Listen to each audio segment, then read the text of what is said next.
3 பேர். உறவு இருக்கு பாருங்க, அது எப்படி இருக்கணும் அப்படின்னு ஒரே ஒரு கம்பராமாயணத்தில் ஒரு பாட்டு.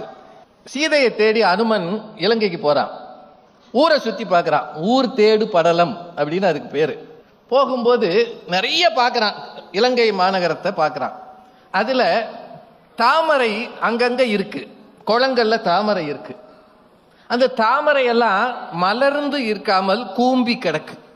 இப்போ அனுமனுக்கு தோணுது, அதை பார்த்துட்டு அவன் சொல்றான், நரவு நாரிய நாள் நரும் தாமரை துறைகள் தோறும் முகிழ்த்தன தோன்றுமால் சிறையின் எய்திய செல்வி முகத்தினோடு உறவு தாம் உடையார் ஒடுங்கார்களோ அப்படின்றான். அதுக்கு மீனிங் சொல்லிடுறேன், ஏன்னா இப்போ உங்களுக்கு தெரியாது. ரொம்ப தினசரி பூக்கிற தேன் இருக்கக்கூடிய வாசனை இருக்கக்கூடிய இந்த தாமரை எல்லாம் ஒவ்வொரு துறையிலும் ஒவ்வொரு குளத்திலையும் எப்படி இருக்குன்னா இருக்கு, ஆனா கூம்பி இருக்கு. ஏன் கூம்பி இருக்குன்னா, இந்த தாமரைக்கும் சீதைக்கும் ஒரு உறவு இருக்கு. சீதையின் முகம் மாதிரி தான் தாமரை இல்ல, தாமரை மாதிரி தான் சீதையின் முகம்.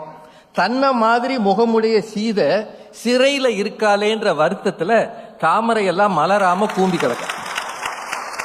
அப்படின்னா நமக்கு உரிமை உடையவர்கள், நமக்கு தொடர்புடையவர்கள் ஒருவேளை வருத்தப்பட்டால் வருத்தப்படுவது, சந்தோஷப்பட்டால் சந்தோஷப்படுவது, அதுதான்